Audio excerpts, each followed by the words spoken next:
اعوذ باللہ السمیع العلیم من الشیطان اللعین الرجیم بسم اللہ الرحمن الرحیم۔ حاضرین، ناظرین، مشارکین، مشترکین، مشاہدین، السلام علیکم ورحمۃ اللہ وبرکاتہ۔ عظم اللہ لکم الاجر۔ خدا آپ سب کو سلامت رکھے اور شہزادی آپ کے پرسے کو قبول فرمائے۔ مدینۃ الرسول صلی اللہ علیہ وآلہ وسلم یعنی جنت البقیع پر ایک دہشت گردانہ ایک ٹیررسٹ اٹیک ہوا۔ اس سلسلے میں 8 شوال کو دنیا کے صاحبان ضمیر، جن کا ضمیر زندہ ہے، جو صاحبان ایمان ہیں، جو ہیومینٹی کی بات کرتے ہیں، وہ احتجاج کرتے ہیں اور احتجاج کرنا چاہیے۔ میں یہ عرض کر دوں اپنے ناظرین کی خدمت میں کہ چونکہ یہ افراد کون ہیں، کس نے اٹیک کیا، کس نے دہشت گردانہ حملہ کیا مدینے پر، مال و اسباب کو لوٹ لیا، مساجد کو گرا دیا، مسمار کر دیا، آثار قدیمہ کو، بیت حضرت بطول کو بھی گرا دیا گیا، اور وہ تمام نقوش کو مٹا دیا گیا جس کا تعلق اہل بیت اطہار یا مقدسات سے تھا۔ چونکہ جب آل سعود کی حکومت قائم ہوئی معامرتاً، تو ان کو یہ منطقہ ملا، یعنی یہ جگہ معامرتاً ان کو دی گئی کہ یہ اسلام کا لبادہ اوڑھ کر، اسلام کا لباس پہن کر اور ایک نئی شکل اپنی بنا کر اس کو اسلام کا نام دیں۔ نئی شکل اپنی بنا کر، جی ہاں، انہوں نے طویل داڑھی، پائجامے کو شارٹ کیا اور ایک عجیب سی ہیکل و شکل بنا کر دنیا کے سامنے اپنے آپ کو مسلمان کہنے کی کوشش کی اور یہ پیش کیا کہ ہم اصل مسلمان ہیں، ہم ایکچوئل مسلمان ہیں۔ بٹ جو ان کی آئیڈیالوجی ہے، جو ان کی تھاٹ ہے، جو ان کا عقیدہ ہے، جو ان کی فکر ہے، جو ان کا مزاج ہے، وہ تدمیری مزاج ہے، وہ تخریبی مزاج ہے۔ یہ افراد وہ ہیں کہ جنہوں نے پوری دنیا کے اندر اپنی آئیڈیالوجی کو پیش کرنے کی کوشش کی اور اسے اسلام کا نام دیا۔ اس کی وجہ سے پوری دنیا میں لوگ دہشت گردی اور ٹیررزم سے پریشان ہیں۔ دنیا کے کسی منطقے میں اگر آپ دیکھیں، جو بھی دہشت گردانہ حملہ ہو رہا ہے یا دہشت گردانہ اٹیک ہوتا ہے، اور جو افراد اٹیک کرتے ہیں یا دہشت گردی پھیلاتے ہیں اور اپنے آپ کو اگر وہ مسلمان کہتے ہیں، تو اپنے آپ کو مسلمان کہنے والے افراد کی اگر آئیڈیالوجی کو، ان کے افکار کو، ان کی تھاٹ کو اگر آپ چیک کریں تو اس کا اتصال یا ان کی فکر آل سعود، آل سلفی سے ہوگی۔ یہ افراد جو سلفی ہیں، جو وہابی ہیں، انہوں نے صرف اور صرف قبور کو نقصان نہیں پہنچایا بلکہ اسلام کو نقصان پہنچایا، دین کو نقصان پہنچایا، شریعت کو نقصان پہنچایا۔ تو معامرتاً یہ افراد مکے میں بیٹھ گئے، چونکہ مکے کے اندر کعبۃ اللہ موجود ہے، اور اس مقام پر یہ بیٹھ کر انہوں نے اسلام کی اس عظیم جگہ پر بیٹھ کر دنیا کے سامنے اپنے فیس کو مسلمان بنا کر پیش کرنے کی کوشش کی۔ چونکہ اسلام اسی مقام سے پھیلا ہے۔ مکے کی سرزمین بہت مقدس جگہ ہے، مدینہ بہت مقدس جگہ ہے۔ اب اس مقدس جگہ پر ایسے مجرمین کو بٹھا دیا گیا، ایسے غاصبین کو بٹھا دیا گیا، اور ایسی آئیڈیالوجی لے کر یہ افراد آئے کہ اس آئیڈیالوجی یا اس فکر یا اس تھاٹ کا تعلق اسلام اور انسانیت سے نہیں ہے۔ لہٰذا دنیا کے تمام افراد سمجھ لیں کہ وہ آئیڈیالوجی، وہ فکر، وہ تھاٹ جو آل سعود کے پاس ہے، جو سلفی اور وہابی فکر ہے، جو ان کی آئیڈیالوجی ہے، جو ان کا عقیدہ ہے، اس کا تعلق اسلام سے، شریعت سے، دین سے، انسانیت سے بالکل نہیں ہے۔ یہ دلیل عقلی کو بھی تسلیم نہیں کرتے، یہ نقلی دلیل کو بھی تسلیم نہیں کرتے، عقل و نقل کو یہ تسلیم نہیں کرتے، شریعت کو بھی یہ پسند نہیں کرتے، نقاشات و حوارات کو بھی، استدلال کو، استنباط کو یہ قبول نہیں کرتے۔ جو مجاہز ایک تھاٹ، ایک آئیڈیالوجی یہ لے کر چلے ہیں آل سعود، اور یہ وہابی افراد اسی آئیڈیالوجی کو پوری دنیا میں پہنچانے کی کوشش کرتے ہیں، اور اسی آئیڈیالوجی کے ذریعے سے تدمیر، تخریب اور انفجار اور قتل اور جرم کو انجام دیتے ہیں، اور اس کا نام اسلام یا مسلمان اپنے آپ کو یہ افراد کہتے ہیں۔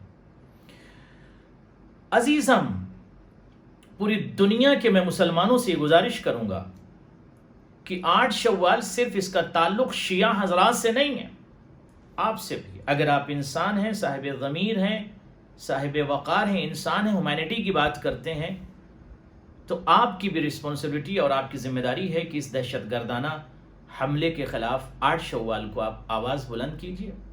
اور میں یہ بھی گزارش کروں گا کہ اس دن کو یوم غم، عالمی یوم غم قرار دینا چاہیے، اور اس کے محدم یعنی قبور اور مقدسات کے محدم گرانے والے آل سعود، آل وہاب ہیں۔ عالمی یوم غم، عالمی یوم غم کیا؟ یعنی یونیورسل یوم غم قرار دینا چاہیے، اور پوری دنیا میں اس دن احتجاج ہونا چاہیے اور گزارش کرنا چاہیے کہ دوبارہ ان قبور کو بنایا جائے جن کو آل سعود نے گرا دیا۔ اب آئیے میں آپ کی خدمت میں عرض کر دوں کہ یہ حادثہ، یہ ٹیررزم، یہ دہشت گردی یا یہ اٹیک کب اور کس نے کیا؟ پہلا جو اٹیک ہوا تھا، دہشت گردانہ حملہ ہوا تھا مدینے پر، وہ 1220 ہجری میں ہوا تھا۔ دوسرا جو ہوا دہشت گردانہ حملہ اور اٹیک اور قبور کو، مقدسات کو، نقوش کو، مقامات مقدسات کو، شاعر اللہ کو جو گرایا گیا، وہ 1344 ہجری میں، 1344۔ اب لوگ یہ سمجھتے ہیں کہ شاید وہاں پر حضرت بتول سلام اللہ علیہا کی قبر ہے، بس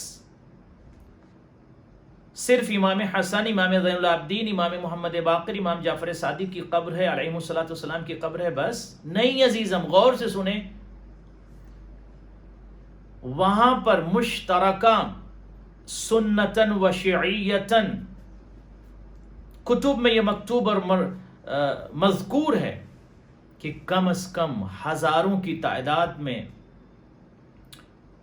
صحابی افراد کی قبر جنت البقیع میں ہے، جن قبور کو ان افراد نے گرا دیا اور مسمار کر دیا 1344 میں۔ اب میں آپ کی خدمت میں عرض کرتا ہوں کہ جناب فاطمہ سلام اللہ علیہ کا قصور کیا تھا، کیا خطا کی تھی بتول نے کہ زندگی میں ان کے گھر میں آگ لگائی گئی، دروازہ جلایا گیا، عصا کا سہارا لے کر نبیوں کے سلطان و سردار کی بیٹی چلتی رہی۔ بیت الحسن جہاں پر نبیوں کے سردار کی بیٹی رو کر اپنے بابا کو یاد کرتی تھی، اس بیت الحسن کو بھی گرا دیا گیا۔